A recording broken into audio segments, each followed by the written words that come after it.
Magandang hapon sa inyo lahat.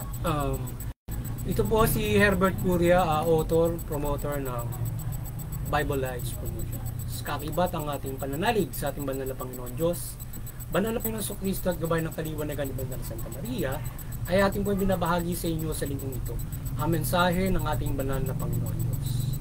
Ang tema ng mensahe ng ating banal na Panginoon Diyos ay Spread Peace on God's Words through Jesus Christ. Ngayon, babasahin ko po sa inyo ang mga mensahe ito mula po doon sa Bagong Tipan, mabuting balita ng paghahari ng ating banal na Panginoon Diyos sa pamamagitan ng banal na Panginoon Hesus Kristo. At ayon po dito kay Apostol San Mateo, Kabanata 4, talatang 17, ito po ang mensahe. Pagmumula noon ay nangaral na si Jesus na ang wika, pagsisihan ninyo taligdan ng inyong mga kasalanan sapagkat malapit ng maghari ang Diyos.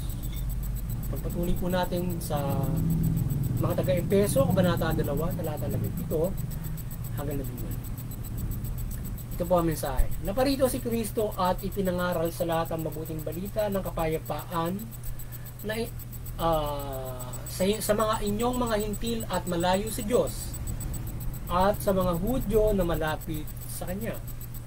Dahil kay Kristo tayo'y kapwa makalalapit sa Ama sa pamamagitan ng Espiritu. Patuloy po natin sa mga taga-Epeso, Kabanata 4, talatang 3. Ito po ang mensahe. Kayo'y maging mapagkumbaba, mabait at matyaga, at may pagmamahal na pagtiisan ninyo ang isa't isa. Pagsubukitan ninyo mapanatili ang pagkakaisang mula sa Espiritu sa pamamagitan ng buklod ng kapayapaan. Pagpatuloy po natin sa mga taga-Galatia, Kabanata 5, talatang 14 hanggang 15. Ito po ang mensahe. Sapagkat ang buong kautusan ay nauuwi sa isang pangungusap. Ibigin mo ang iyong kapwa gaya ng iyong sarili. Ngunit kung kayo ay magkakagatan at magsasaknalang parang mga hayop, kayo'y mauubos.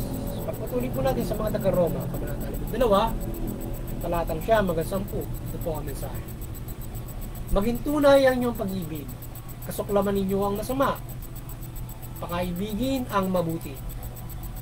Mag-ibigan kayo na parang tunay na magkakapatid. Pahigtan ninyo ang pagpapahalaga ng iba kaysa pagpapahalaga nila sa inyo. Ito po ang mensahe at salita ng ating banal na Panginoon Diyos sa ating pagbabahagi ng mabuting balita dito sa Bible Lives Promotions. Sa ating magpasalamatan ng ating banal na Panginoon Diyos, gayon din ang ating banal na Panginoon Diyos.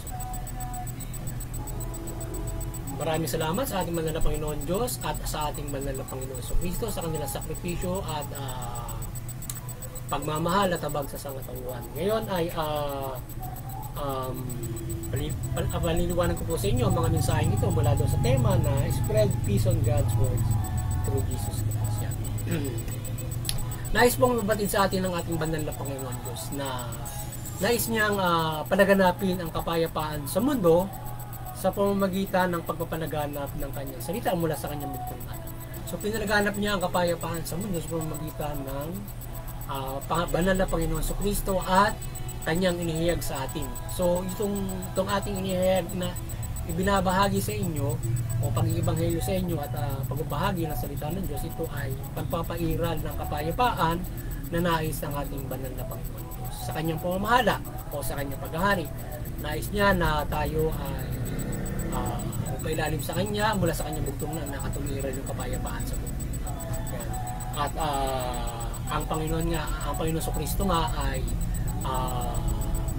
nangaral upang miral yung kapayapaan sa buong mundo sa pananampalataya natin sa Panginoon Diyos o pagpapailalim sa kanyang pag-aari sa pamamagitan ng Panginoon Kristo mula sa Panginoon Kristo. So tayo ay ipapailalim.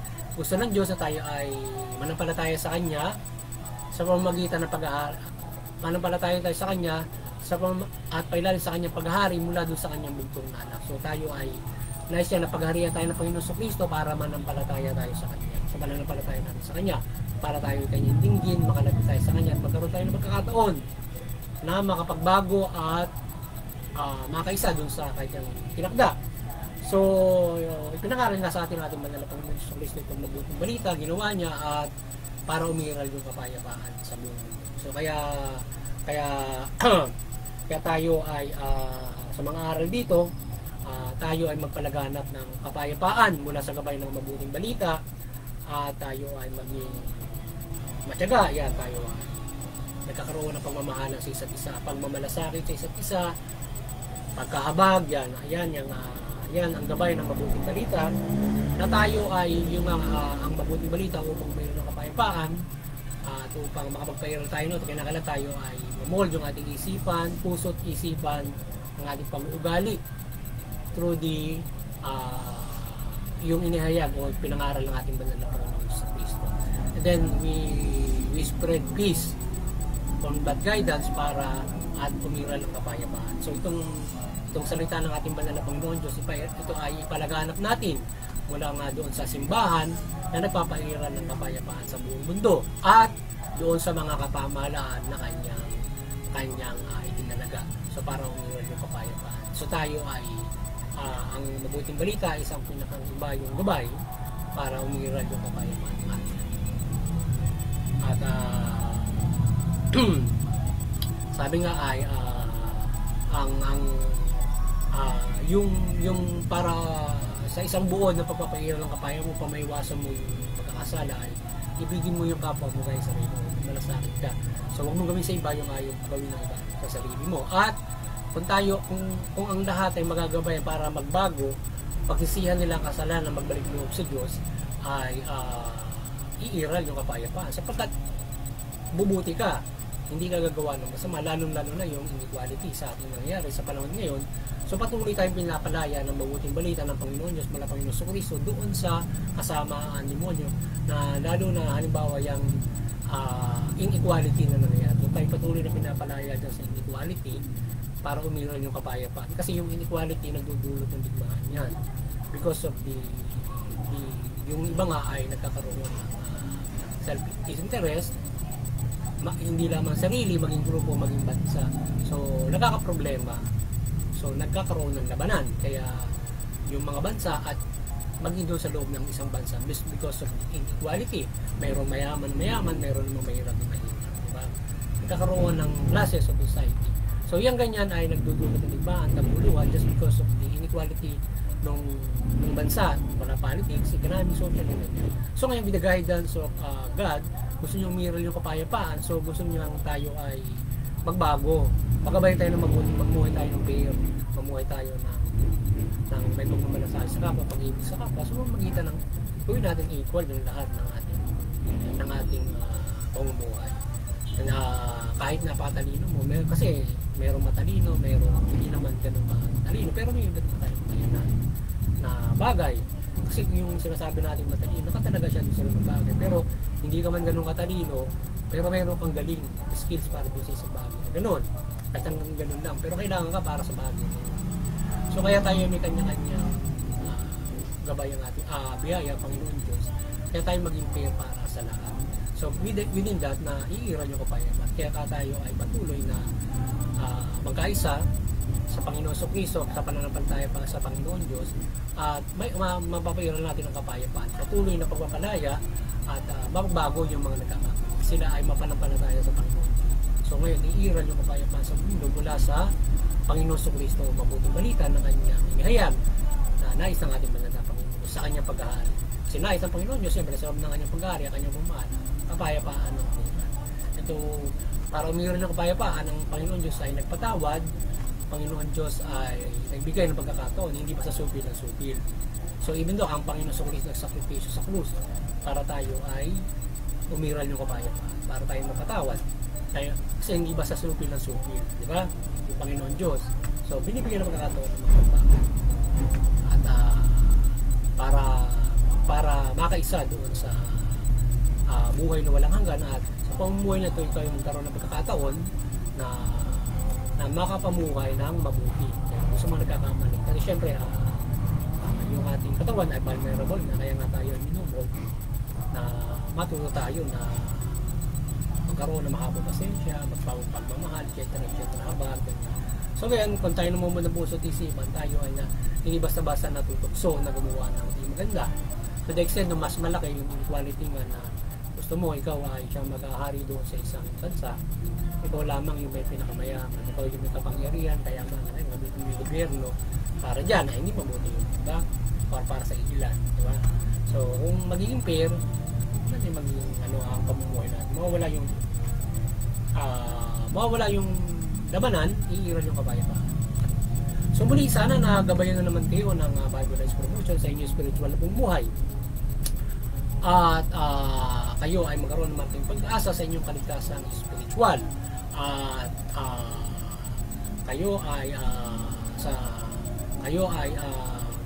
sa buhay nyo ang mabuting balita mula dito sa ating binabahagi sa inyo linggo-linggo, at mag-ibayo kayo ng pagbabasa o pakikinig ng mabuting balita mula sa gaya ng ating pagpapayag at lalong-lalo na sa simbahan.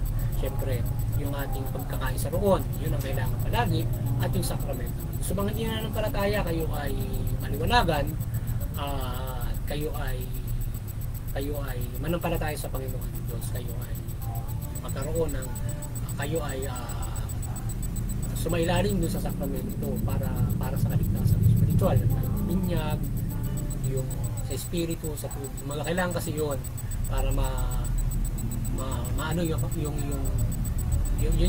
sakramento na proseso para ikaw ay